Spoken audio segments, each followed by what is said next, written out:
my name is Nikki and this is a Sheepish book review.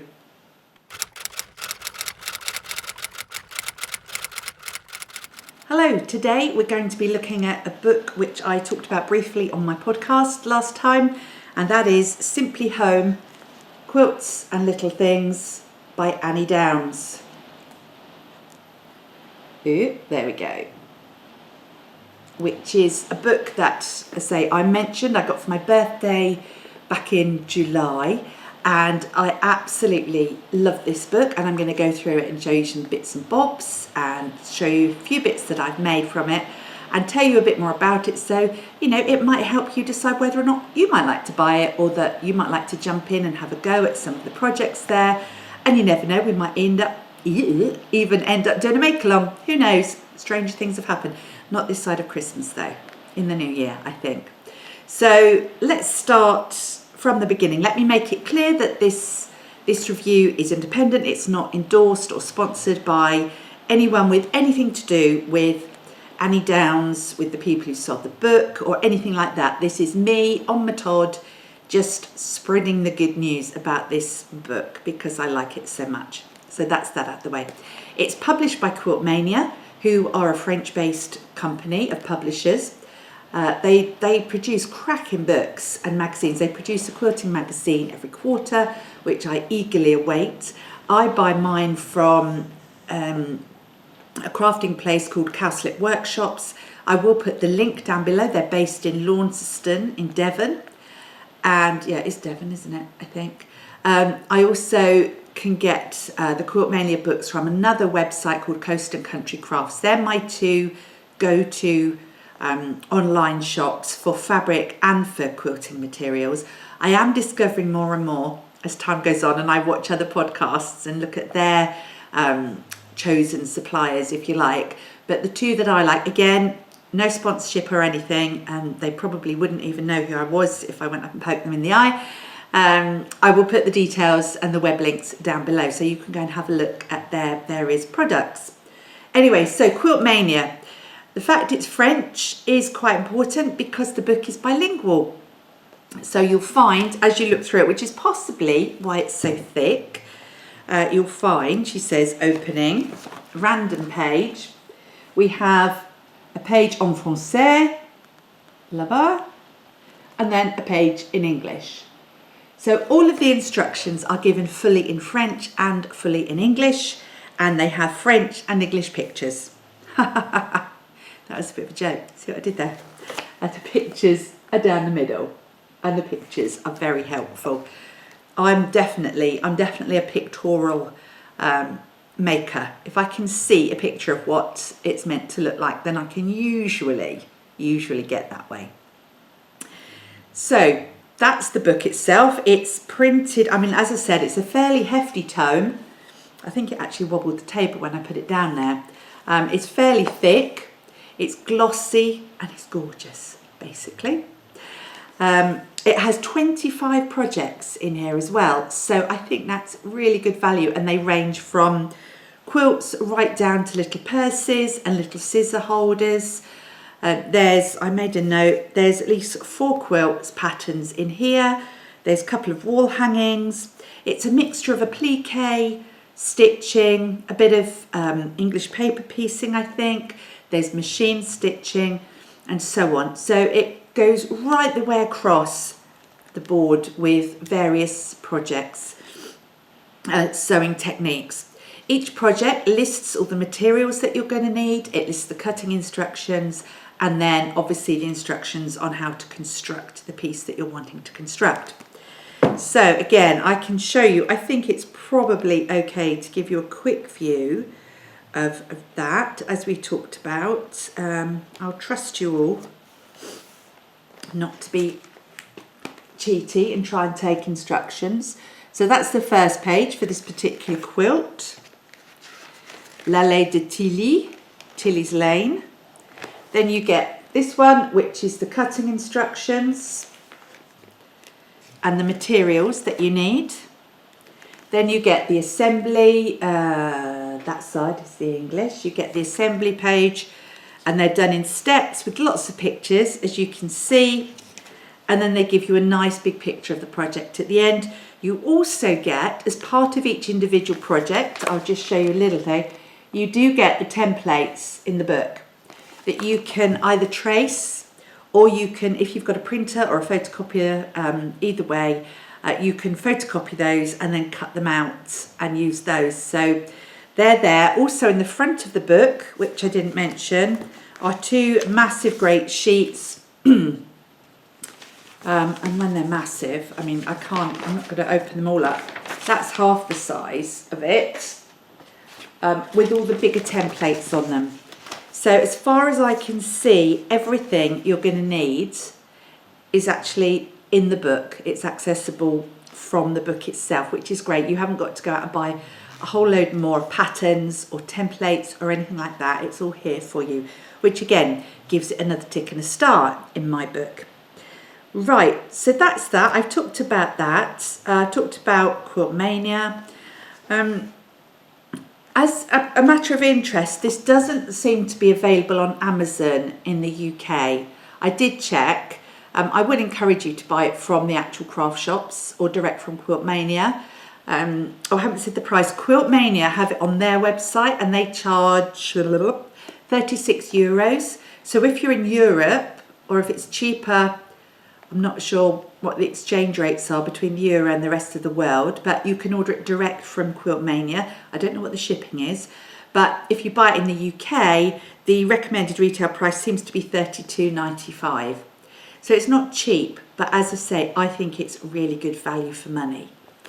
So we've done all of that. It does have also different levels for different makers. So you have the index page with the 25 patterns listed.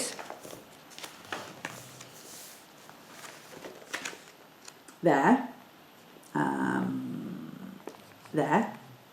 Good. And then down here, you've got the levels.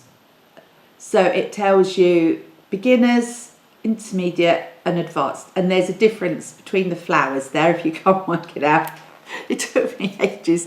I recorded this twice before I actually worked out the difference between those three circles. And yeah, as you can see, the pictures are so pretty. I will show you one or two of these close up, but that's an idea of what they are. Okay, excuse me just a sec.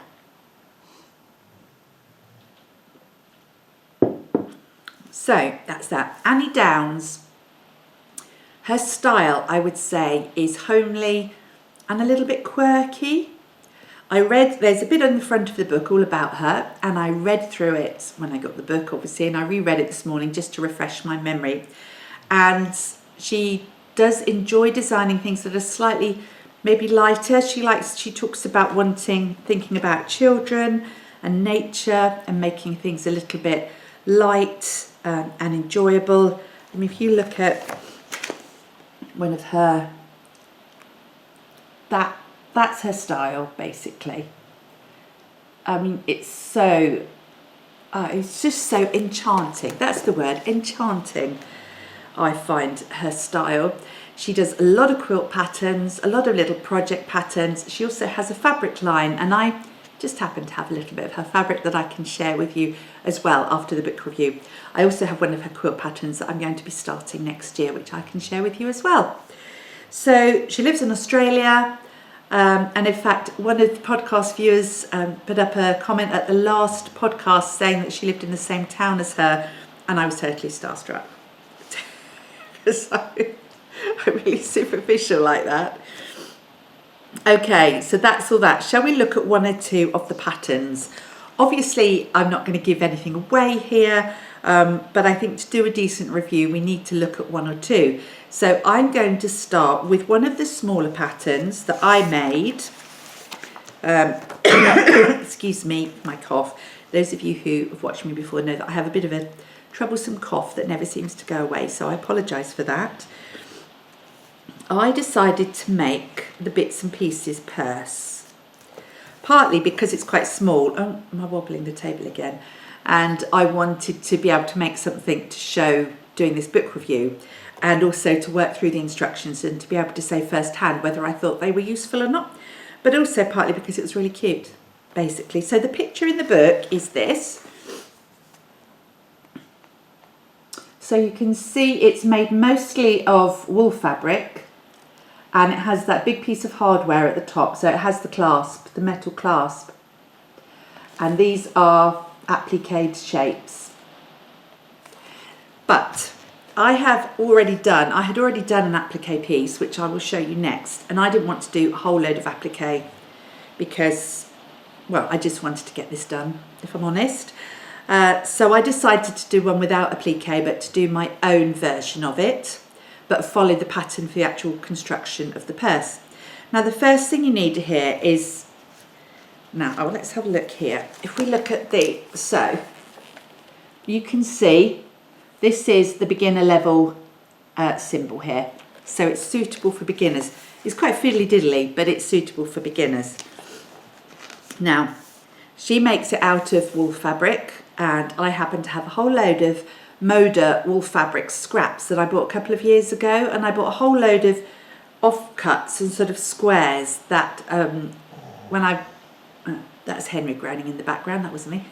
When I wanted to start doing applique, I actually bought it all, and then it just sat there for a few years.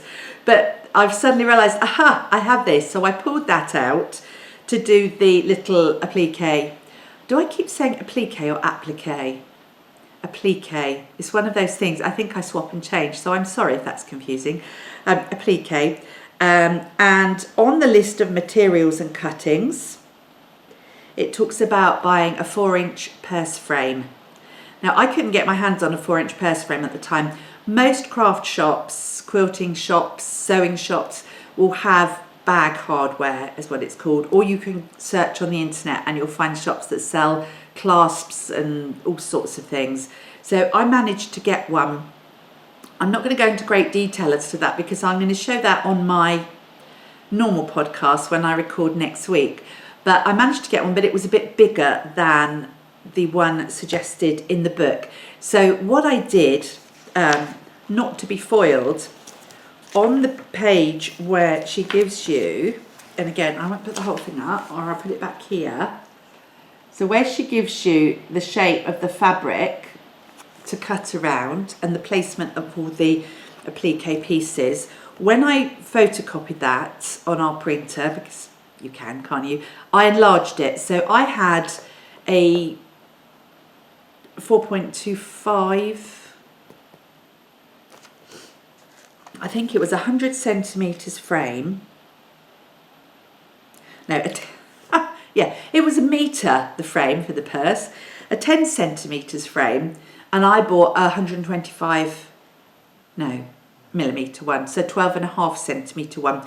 So I enlarged the pattern when I photocopied it by 25% so that my pattern pieces would fit the larger purse frame that I bought.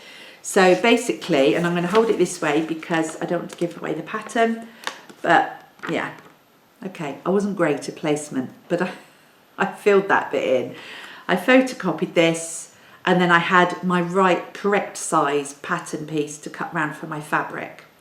So you don't need an awful lot of fabric for this. You then get the assembly instructions there and pictures. Again, not holding it up too much. And you basically make the little, cut out the bag shape, then you add the applique pieces, and then you create it into a bag, into a purse.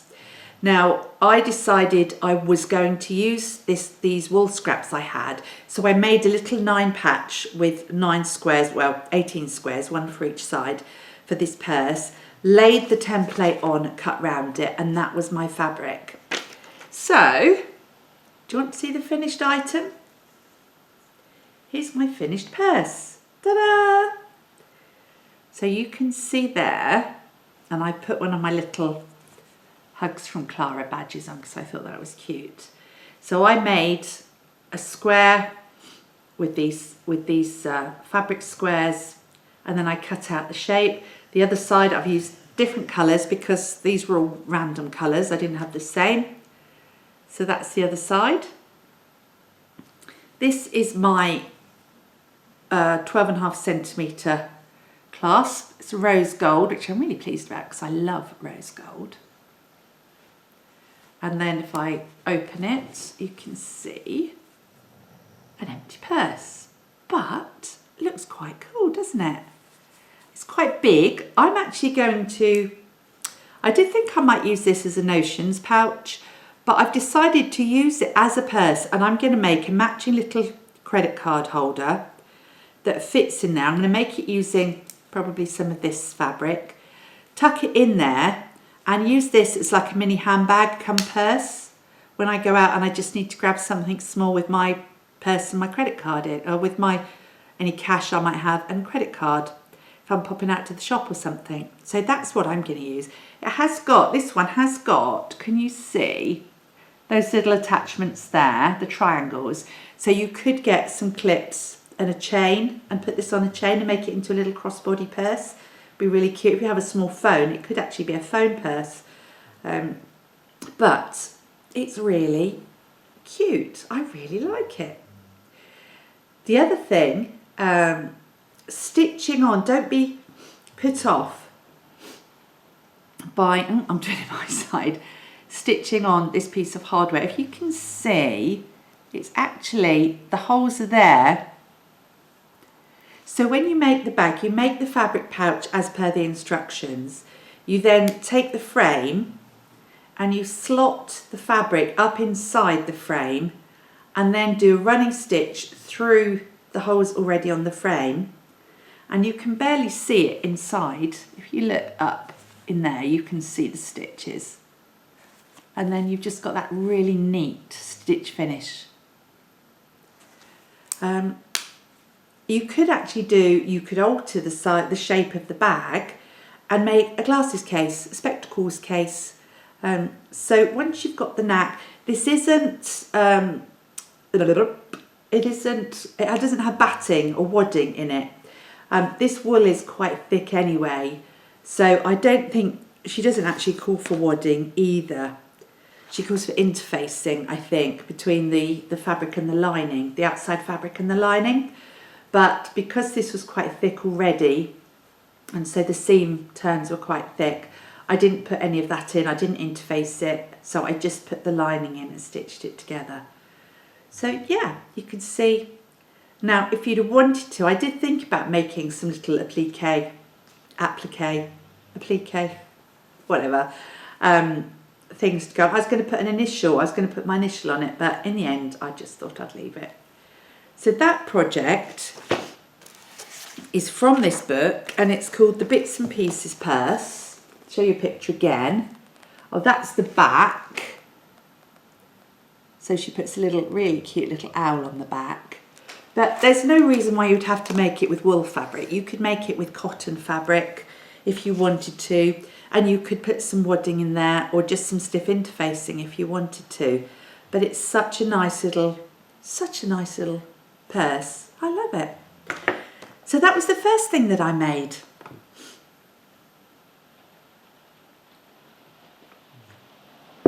I also mentioned that I've been doing some applique, and I decided to make, actually it's on the back page, I wanted to make that.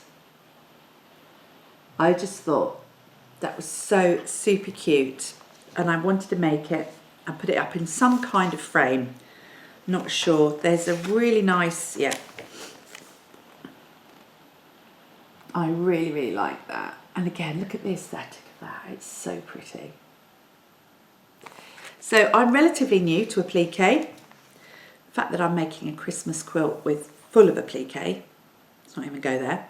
I thought this would be a good practice for me. And again, just like with this one, I had scraps. I used all my scraps because I've done, although I haven't done a lot of quilting, I've done loads of sort of crafting, I've done bag making, bits and pieces like that over the last couple of years as I've built up to doing the bigger projects. So I had stuff in my stash. So again though, with this one, she says here, blah, blah, blah, blah, make it for a friend who needs a bit of a miracle in their life. I think that's really cute. So you get the same as before. You get the materials and cutting instructions. You then get the assembly instructions, and then you get the finishing. You get the template to help you place the applique pieces. So it's all there for you. You just have to draw around it or photocopy it and then cut it out. So my piece, it's not in a cool frame yet. I haven't finished it. I'm undecided as to how to finish it. So here is my one. There you go. Let's get White's here. You can see her face. I made her face quite pale actually. Can you see her smile and her little rosy cheeks? Believe in miracles. Love that. She's quite rustic. What I do love is this, I think they call it blind hem stitch, which I had to look up when you do the applique. But primitive stitch, I beg your pardon, it's not blind hem stitch. I've got that from somewhere else. So the primitive stitch, so you can see it's literally just, it's not blanket stitch, it's just stitching around the edge of the fabrics. And it's perfectly fine for it to be visible. My flowers got a bit damaged with the wind, shall we say. I kind of wish I'd given her slightly different colour lips, but there you go. I didn't, on this one, on the book, she's got little rosy cheeks felted on, applique cheeks, but I didn't want that. I felt it looked like she kind of had, I don't know, apples stuck to her face or something, but that was mine. I've mounted it at the moment on some foam, on some fusible foam backing, and I'm not sure whether I'm either going to bind it as you'd bind a quilt to finish it off, or I might blanket stitch around the edge of it. I'm not sure. I'm waiting. I did buy a frame. I'll show you. I was thinking of putting it in a frame, which would be like that, which would be really nice. But I do think either way, I need to bind it or blanket stitch around the edge, just to give it that finishing touch. My primitive stitch isn't great, and with little things like this, my applique isn't fantastic, as you can see from the flowers. But even the bird, as the bird went on, it looked like a right shambles, but actually it's done all right. And if you look at it from back there, I think that works really well. So yeah, that was, again, very, if you can see something and then kind of envisage how it's put together, it really helps. With this, it was just knowing what order to put the layers of the applique on and the stitching. But I just thought that was so super cute. So that was the second one I made. I made this as per the size in the book. So when I photocopied it, I just did 100%. And that's the other thing. Make sure if you do print out anything or photocopy anything, that the inch on your printed sheet is the same as an inch in the book. Because sometimes the printer scales things down to fit it all on one page, and you might end up with 95%. In which case your bits will be a little bit smaller. And nobody wants small bits.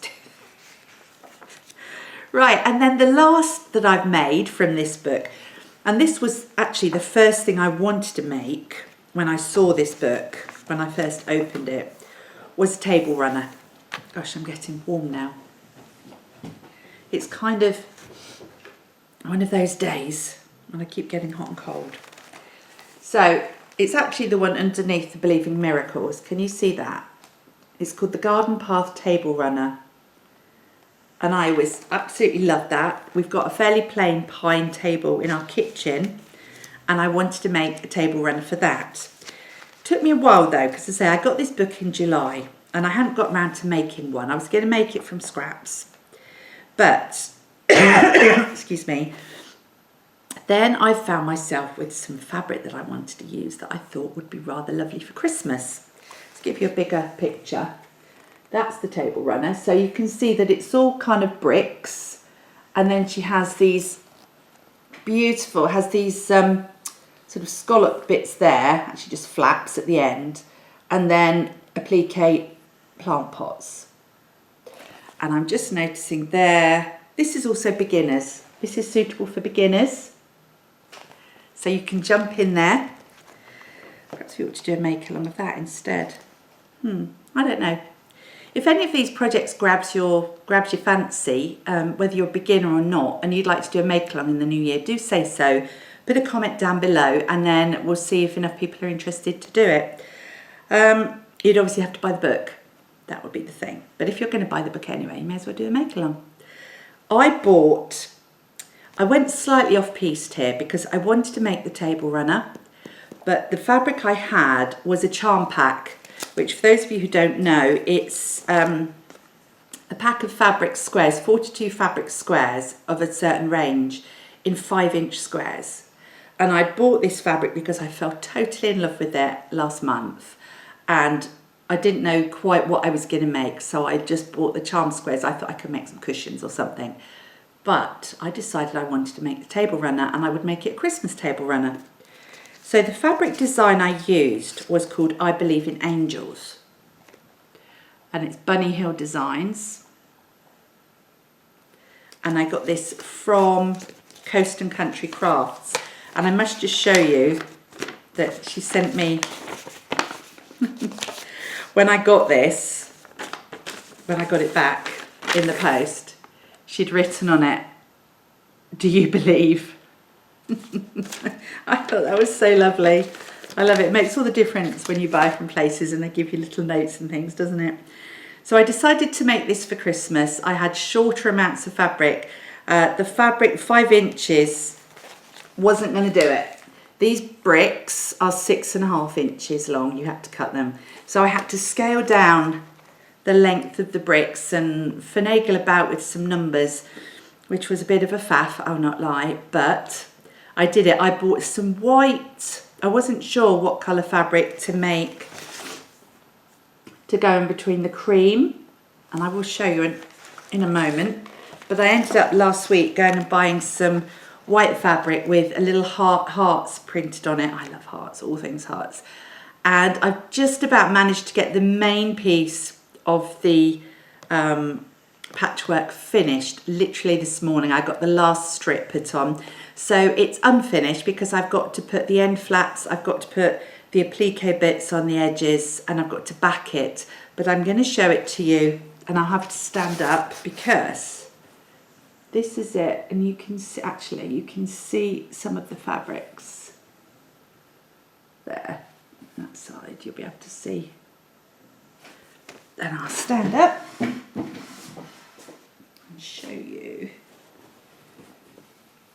So that's one end. So yes, yeah. So it goes right down to there. So I've made it specifically for the length and width of our kitchen table. What I love are these snowmen angels. Look, how cute are they? I love the gingham. I'm a sucker for gingham. I absolutely adore gingham. You've got some plain florals. You've got some sort of stripy ticking. And this blue. Let's find a better blue to show you. Oh, so you can go online. This is for Moda. So if you search Moda, I Believe in Angels, you'll be able to see all the different fabrics in the range. And you can buy these by the metre, or you can buy them in a jelly roll, or you can buy them as fat quarters. So it's entirely up to you. And you can also see there, is it showing up? I think it is. The white, I don't think you can see. The white has got hearts all over it, which you probably can't see. So that's the main body of my table runner. And now I'm going to, again, slightly alter and play with this because I am going to make, so rather than the flower pots here, I'm going to put Christmas trees along here. And I'm actually going to have a go at some foundation paper piece Christmas trees. I saw one of my pals on Instagram had a go at it. Joe, you know who you are. And I thought, oh, and then lo and behold, I recently registered for Passport to Quilting, which was a load of free patterns or block patterns if you just simply registered and went online, and it was a load of quilters in America got together and produced free patterns for people. And one of those was this Christmas tree that is foundation paper piece. Now, I've never done that, and I thought it would be really nice to edge the table runner with some Christmas trees. I may not, I think the foundation paper piece was a bit big. I might have to scale it down, but that's what I'm going to have a go at doing. So my next job is to sort that out. I've still got about a dozen of these left, so I've got enough scraps to do the applique on the edge, and then I will need to create the scalloped edges, and then simply, I believe it's interfaced and backed. It's not quilted, and there's no binding, which I'm quite pleased about, I have to say. If I find another picture, and again, the instructions are very pictorial. They're very helpful. Yeah, there's not a big, but again, you get an idea of the bricks. I mean, this will be lovely for the summer as well.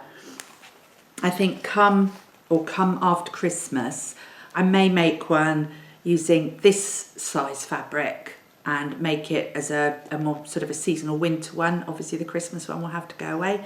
Sad times, but that's the truth.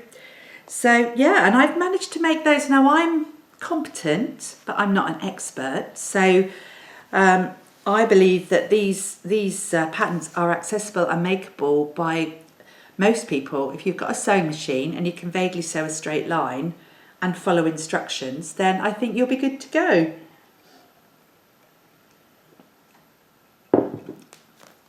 And that's the book. Now, what are we? 32 minutes. That's not too bad. I didn't really want to be too long with this. That's the book again. I very much recommend it. And as I say, if any of you are interested in maybe in the new year, getting yourself, maybe getting this for Christmas, we could do a make along. Yeah, it doesn't even have to be the same thing, I guess. But let me know in the comments below. I will quickly show you some of the fabric I bought, because I am hoping to make a small lap quilt with the Anni Downs fabric that I bought. So we've got, these are fat quarters. You could use these to make one of the projects. So we've got that, which is in a really soft sagey green. We've got a neutral, which is almost, it's not mistletoe, but it's, can you see the thing there? We've got another, well, this one I have to hold up this way. Can you see the gingerbread man there? That one's for you, Cherie. Those. There's another one, the same as the green, but in a soft brown I've got. And I've got another neutral or sort of complementary one there. So I bought those, and I bought a quilt panel, and I was going to make a table runner with these, you see, and with the quilt panel, but actually it's a bit wide, and I decided it was way too nice to let people put their drinks on. So I decided I was going to make myself a little quilt, just a lap quilt, so for the lounge as a little throw. So I've got, bear in mind, I've got those fabrics, and these are all part of the Anni Downs range. And this was the quilt panel. I'm going to have to take you up now. I'm not going to be able to see you. Let me step to this side. There. You see, it's pretty big. So my plan is to use those other fabrics, the fat quarters I've got, to create some borders. I just put some simple borders and some squares around the edge. Ha ha, simple. and create myself a little lap quilt for Christmas. That, along with, if you watched my podcast last week, or 2 weeks ago, with the kitsch one I'm making for Gary. So we'll both have our own little one. His will be Larry and kitsch, and mine will be very soft and gentle. I don't know, I'm just as Larry and kitsch as and he's not actually, he's the soft and gentle one. Finally, just to show you a quilt pattern that I have. Many of you will probably know this. I think I'm going to have to take it out of the plastic, so forgive the rustling. I bought this a couple of months ago, and I did buy a fabric pack to go with it. And this was from Coast and Country Crafts as well. I have to remember where I get these. This is a hatched and patched quilt pattern called Gossip in the Garden. And many of you will know this. I know 1 or 2 of you are already working on it. I mean, it's Mahusiv. Oh yes, Anni Downs' name on Instagram, and her sort of brand name is Hatched and Patched. So, should have said that earlier. Look at that. It is so cute. I mean, that is a big piece of work. But that's on the cards for next year for me to make. She says optimistically. I won't show you the box of fabric that I bought to come with it, but I bought everything.